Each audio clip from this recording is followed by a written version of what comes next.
Hi there, Facebook. I'm back again for the second time today. Divisional round playoff day on Saturday, another one on Sunday. And how about them Patriots? No Cowboys, but I still got Tom Brady in the tournament. I still picked the Patriots to win it all. I picked them to win tonight, 34-13. And it was 35-14. Sue me.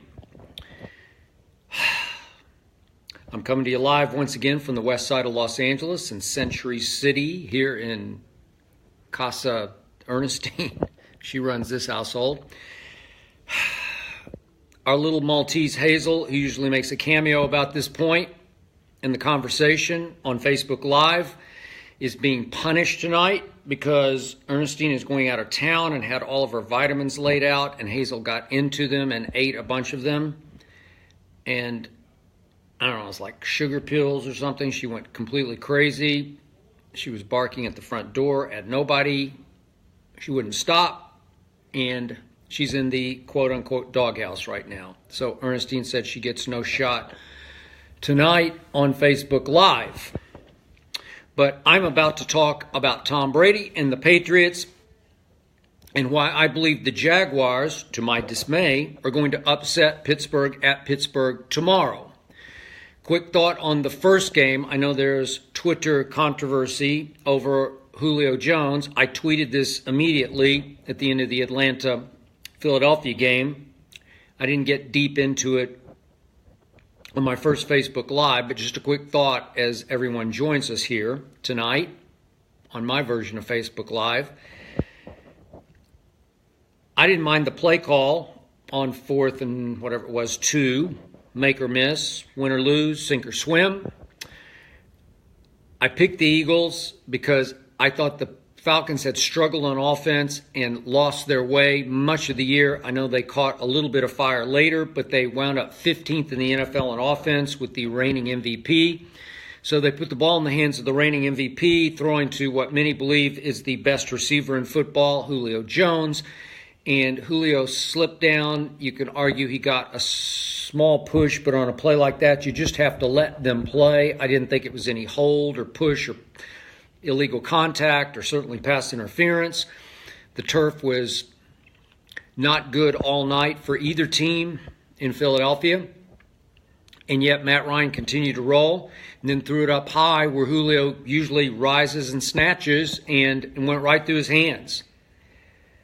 Julio's had a couple big drops, one in the back of the end zone this year, did not have a great year, nor did his team have a great year. And that was just the kind of ball that Julio routinely snatches, catches, plants, gets both feet down. It looked like his feet wouldn't have gotten down on this one, but that was because he sort of quit on the play after the ball went right through his hands. And as he came down with no football, he didn't try to stick his feet in fair territory. So it was just a fitting in to what was not meant to be a great year for the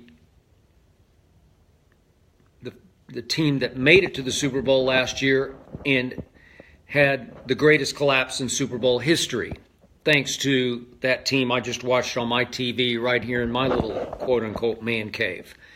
That team quarterbacked by the greatest quarterback ever. That team that just demolished the Tennessee Titans with 437 total yards and went 11 for 17 on third down as that quarterback, that guy Brady, that guy who's 40 years young, just threw for 337 yards and 3 touchdowns and 0 interceptions in little more than 3 quarters.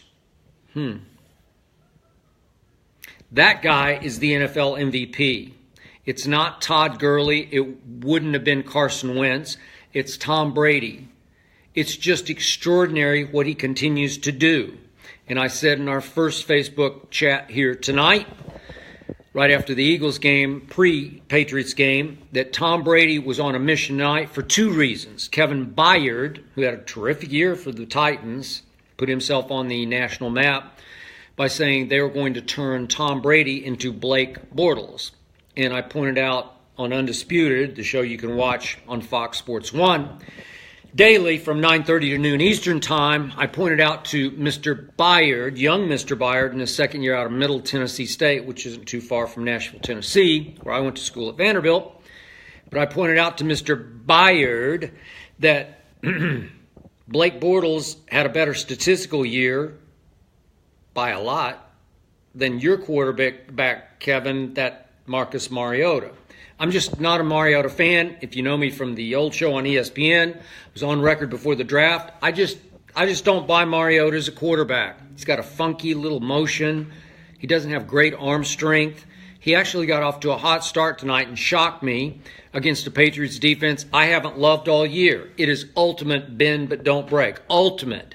Again, he was 25th in stopping the opponent on third down, and yet it was 4th in the NFL in red zone defense. Do the math on that. You go bend, bend, bend, bend, bend, bend, bend, bend, bend, but you don't break. Wound up 5th in the NFL in points allowed. That'll work. That'll work Super Bowl-wise. But still, number 12, that quarterback who's 40 years young, the MVP, I believe, I'm not sure he will be because there's such Brady hate out there. There's so much jealousy, so much resentment, so much just pushback on everything Brady, everything Patriots. I'm just not sure he's going to win it. I think I've just sensed by all that I read that there's late rush, like, we can't give it to Tom Brady. We can't. Todd Gurley had 2 great games at the end of the year. Baloney. Look at all the other games he wasn't great in. Look at their home losses. Look at their home playoff loss. I know that's not supposed to factor into regular season MVP, but Tom Brady took a pretty average football team that suffered injury after injury, lifted that team to the number 1 seed, lifted that team to a dominating victory tonight over a Tennessee team that a lot of the experts, including Ray Lewis on Undisputed, were trying to make a case. Did you hear Tony Romo tonight?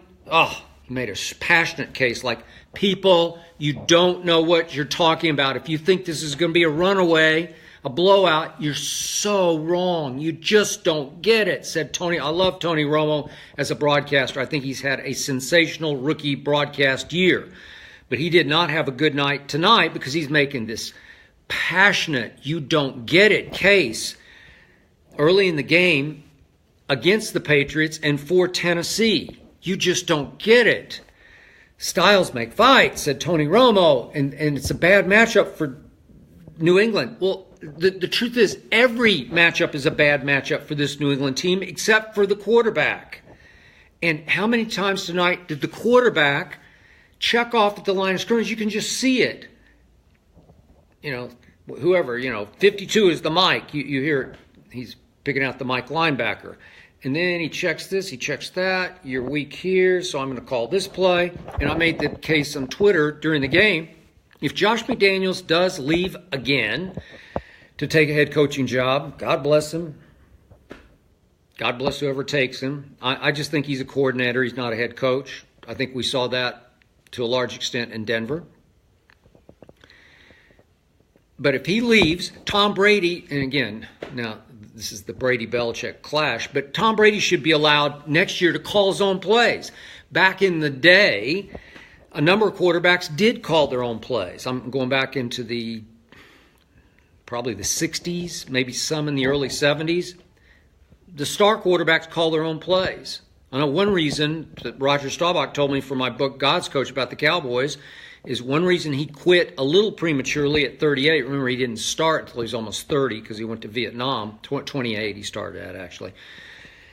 But one reason he quit was Tom Landry wouldn't let him call the plays. And he just believed he could call them better than God's coach, Tom Landry, could. So in this case, I promise you, Tom Brady calls basically a lot of plays at the line of scrimmage by checking off audibles. And tonight, it was just masterpiece theater. You're watching it again. It's masterful to see the way he just manipulates the game. And his release is just as quick, and his velocity is just as strong, and his accuracy just as great as ever. And he just controlled the football game. So now I got to go on Undisputed. Again, we're going to be there on MLK Day, Monday. No holiday for us. I don't like holidays. Honestly, I love what I do. I love Undisputed. I've been doing this show basically for, what are we up to, 14 years, dating back to my days at ESPN. It's the same show, basically. It's had a few incarnations, but the point is that I just love doing it, but I'm going to dread a little bit on Monday. We'll be there same time as always, 9:30 to noon Eastern time on Fox Sports 1. So please, if you're off, or even if you're not off, you could tape us or watch us live. We will be live at 9:30 to noon Eastern time and hope to see you there. But I'm going to have to hear that you can just book this, that the Patriots stole another game. Did they get a couple of 50-50 calls in the first half? Yeah. Okay, the Decker call. I wouldn't have called that. He was called for offensive pass interference on Malcolm Butler. There's a little push and shove. It's close. It's a ticky-tack flag. I wouldn't have called it. I'll give you that one. Is it going to change a game that got all the way to 35-7? No, it's not. And then, now I can't remember what the other one was. But I'll flash to the end of the half when it looked like the Patriots shouldn't have gotten the second down. And the one great point that Tony Romo made tonight was that he checked with the league office. Now, I was not aware of this. I thought there was home cooking going on where somebody up in Gillette Stadium running the clock didn't hit the button fast enough, or I should say he hit it too fast and stopped the clock with the second left that they didn't deserve. But that's done. That's controlled by New York, said Tony Romo. I didn't know that. So, and for that matter, Gostkowski missed the 53-yard field goal that he should have made, which scares me a little bit going to next week because is he getting those demons back that he had a year ago? I hope not. So what was the other one? There was another ticky-tack call that could have gone either way. I'll think of it in just a second. But these are just – they're just – oh, I know, the offsides. Yeah, the offsides on when it looked like they had him backed up in jail and lean across the line of scrimmage. And, again, I would have called – I thought that was encroachment. I thought that was breaking the plane for the defensive player. And then the offense moved. So – I don't know. Is that going to change a game that got to 35-7? No, but trust me, because the Patriots are quote-unquote cheaters, and Tom Brady lied and he cheated during Deflategate, which is the biggest crock I've ever heard in my career. I don't buy a bit of that, but that's what I'm going to hear because there's so much Patriot hate. There's so much Brady hate. There's so much suspicion. There's so much paranoia when it comes to that team. Is Belichick a cheater? Well, he got caught, so I'll give you that part. And he got accused strongly by those first two Super Bowl opponents that he taped or spied on their walkthroughs on Saturday. That would have been the Rams and the Panthers, St. Louis Rams and the Carolina Panthers. And they were strongly on the record that they got spied on. Is that true? Spygate, he got busted. I'm not the biggest Belichick believer, defender. I don't defend him at all. Do I think he's a great coach? I do. But this team is driven by the quarterback. I'm going to say it again. It's 75% Brady and 25% Belichick. And Belichick has been allowed to get away with a lot of things because his quarterback is Tom Brady. He can ship out a Chandler Jones a little early, even though he had a drug issue. He can ship out a Jamie Collins a little early just because he can, just because they can keep mixing and matching. And to his credit, he brought that defense back to a boil tonight. And finally, I saw some pass rush on a defense. Again, my friend Casey Joyner, I mentioned this in our first Facebook tonight, give him a little pop here tonight on ESPN.com, the football scientist. he carefully studies film, Casey Joyner does, of the regular season. He was ranking units, offense, defense. But when he got to the Patriots defense, he gave them an F for their run defense. He gave them an F for their front seven performance for this season. He gave them a C- for their pass rush. That team's the number 1 seed. How is that? It's the quarterback. He covers all your sins, all your evils, because tonight they didn't have much run game tonight. I mean, little Dion Lewis is little Dion Lewis, and so tonight, especially in the second half, that was a game made to order for LeGarrette Blount, the Winnebago. Where is he? Blunt Force Trauma. Where is he? He's in Philadelphia. It was a game made for not little. He's built low and wide berth, but little Gillisley, he could be a force in Buffalo. And I don't know what happened. He was a big free agent signing for Bill Belichick, and I'm not going to say I guess I would have to say he's a bust. I don't know. He's a big disappointment. He's been an inactive disappointment most of the year. He got his shots early and just couldn't bring the hammer the way he did in Buffalo on short yards, especially in goal line situations. Had a couple of good runs early and wound up deep in the doghouse, so they didn't have him. And I thought Rex Burkhead was healthy. I thought he was. I thought certainly the 2 weeks off gave him a shot to be back tonight. No, inactive. So Belichick had no choice but to put the game in number 12's hands and let him throw runs, as in 5-yard pass, quote-unquote, handoffs. Dump the ball. Let Dion Lewis get out in space a little bit more with little dump passes. Let James White catch some short passes. Some dinks, some dunks, some slices, some dices. But Brady was throwing some rockets to Gronkowski, and he was guarded, unfortunately, for him by Kevin Byard. Bye-bye, Byard. That's the end of you, pal. I guess you got your 15 minutes, and now that's enough of that. But now I'm back to the Patriots pass rush. It was, I know they could just tee off in the second half, and I know Conklin, the right tackle for the Tennessee Titans, was lost to, they said maybe a knee injury. It looked like an ankle, but they said knee. Hope he gets better. Hope he's going to be okay. But here they came. They came from everywhere. Even my guy, Adam Butler from Vanderbilt University, the best school in America. It's my alma mater. It's in Nashville, Tennessee. But he rose and shone again tonight against the Nashville, Tennessee Titans. And they're coming from everywhere. Grissom showed. I saw a little pop from James Harrison, not in the pass rush, but in the run game. And Trey Flowers and Marquise Flowers, and I'm sure I'm forgetting somebody, but Alan Branch, who can be a rock in that middle, he was inactive again tonight, so he didn't get healthy through the 2 weeks, and maybe he will for next week. So they're bringing the defense to a boil, right on schedule, for what is going to happen next weekend, next Sunday in Foxborough, which will be yet another, I'm losing track, what are they up to? 7 straight AFC Championship games? That's unbelievable. That's Tom Brady for you.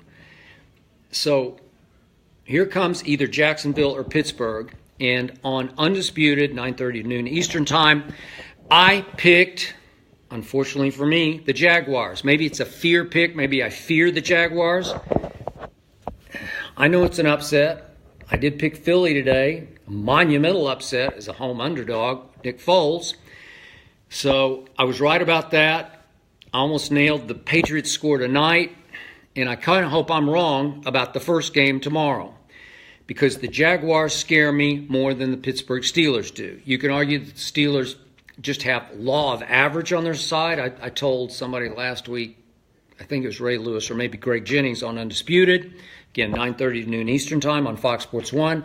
I told one of them, hey, at some point, the Steelers they're just going to beat the Patriots, because it's just life, It's just football. They're just going to. It's just going to happen. I don't know, like Tom Brady's 11-2 lifetime against the Steelers. for his sake and my sake and their sake, I hope it isn't this time. But I don't think it's going to be the Steelers. Report tonight, and we talked about this on Undisputed, that Antonio Brown just not right yet. He's not nearly 100%, but he's going to try to go. He's a tough young man. And I'm sure he'll go, and I'm sure he'll have some success. But that Steelers team has been troubled all year. It just hasn't been right. Then it lost Ryan Shazier on defense. And the defense isn't great to begin with, but that was a huge loss. And then you had Mike Tomlin saying before the New England visit, it's going to come down to us and the Patriots. It's just a matter of whether it's going to be in our house or their house. Coach, you're breaking every coaching rule. You're telling another former great coach, Tony Dungy, it's going to come down to us and the Patriots. Well, wait a second. What about the team that came into Pittsburgh and just beat the dog out of you? What about the Jacksonville Jaguars, who got a little better and a little better and a little better week after week after week on defense? That's the best defense in pro football. That's on the verge of becoming an all-time great defense. I'm seeing the makings of it. They got 5 freakish athletes on that defense now. And they got maybe 5 other really good players. I'm not that big a fan of Barry Church. I like him personally, former Dallas Cowboy, but he's smart. He's been there and done all that at safety for the Jaguars. So they're the best defense. I know Minnesota statistically is the best. These guys are the best. They're dominating because they have 2 good corners and they can flat out rush the passer, and they have extremely athletic linebackers. Miles Jack's just freakishly gifted. Jalen Ramsey, freakishly gifted and big for a corner and strong. And I just don't think it was that big a fluke. I know Greg Jennings was making a point that it was a big fluke because it was a close game through a half. And then Ben just fell completely apart and didn't just throw 5 interceptions. He threw 2 pick sixes. Well, so all the focus goes to Jacksonville that they can't score. Blake Bortles is not that bad. I'm not a fan. I'm not defending him. I'm just telling you he was 21 touchdowns to only 13 interceptions and a QBR, which ranks his overall performance for the year of 56. That's above average, 0 to 100. And it really tells the tale of a quarterback. 56 is above average. 56 was above Mariota. It was above Eli. It was above Andy Dalton. It was above Kirk Cousins. Who am I forgetting? There are a couple more. Obviously, Flacco, Derek Carr. He's above all those guys, and yet he's become the NFL punchline. Bayard said, we want to turn Tom Brady into Blake Bortles. Well, that's not that terrible a thing because Blake Bortles is better than Marcus Mariota. I just don't like Mariota's feel for the game. I know he can run with it. I know he's a tough guy, but he's deer in headlights. I don't like his feel. I just don't. I think there's a limit to how far he can take that team. I said before the draft I thought Jameis was a little better than Mariota, and I know he's had his interception woes. And that team, Tampa Bay, it's poorly coached. Now they're going back to Dirk Cutter again because they couldn't get John Gruden. And I feel sorry for Jameis because the GM, they're amateurish. They're high schoolish. That Hard Knocks, that was my takeaway. The GM, the executive staff, the coaching staff, they're high schoolish. And Jameis is limited by all that. But still, has he been that much better than Mariota? Maybe a touch better, but not a whole lot. Maybe both of them are going to have a hard time. So that brings me back to Blake Bortles. I think he'll make some plays tomorrow. He can run a little bit. He can't run like Mariota, and he can't do any of, there's no Michael Vick going on in there. He can't make you miss. But 6'5", 240, he ran at the combine like 4.85, so he can run a little bit. So if he gets a clear path, he can take off, and he'll get you 15 yards, and he'll try to run into somebody. But he can throw it well enough, and he's got weapons. D.D. Westbrook, I'm an Oklahoma fan, so he's starting to come alive, and Marquise Lee and Mercedes, and They got several other receivers that you all know. I mean, they got enough weapons. They're going to do some damage. And then they got that big old stud back there. And again, I'm not the biggest Leonard Fournette fan. I used to be. I tried to be. Les Miles once told me he's Jordan-esque before his freshman year. Picked him to win the Heisman. Then he just got thwarted and stymied and shut down twice by Alabama. And I lost a little respect. I don't know if his intangibles are that high, but his ability is through the roof. He can run it, and he can catch it and run it. And he has supreme ability, and I think you're going to see a lot of that tomorrow. But what you're mostly going to see is that Ben Roethlisberger is going to have a hard time. I just think it's going to be a low-scoring game. It's going to be cold. Might be a place-kicker game. I said Josh Lambo, their little kicker for Jacksonville, would win it on a late field goal in a very tough place to kick. I can't remember what my final was, like 21-20 maybe. I'll stick with that, 21-20. But I fear them because Tom Brady would have a hard time against Jacksonville. He doesn't know them that well. They can match up. If they want to put Jalen Ramsey on Gronkowski, they could and get away with it. They would cause problems. They can rush the passer. I'm not sure that Brady would stay upright nearly as much as he did tonight. I don't think he would. Calais is coming, and they come from everywhere. They come off the edge. Fowler comes off the edge. They're really good, and they know they're really good. So I would dread a low-scoring game at Foxborough next week that the visiting team could steal. I would fear them more than I would the Steelers. And I think Jacksonville is going to steal this game because I think they're just a little better than a Pittsburgh team. You got Le'Veon talking about next year's contract this week. You got Mike Mitchell saying we're going to beat the Patriots when we see them again. You got everybody ripping Blake Bortles. And I liked his session that he did with the media the other day.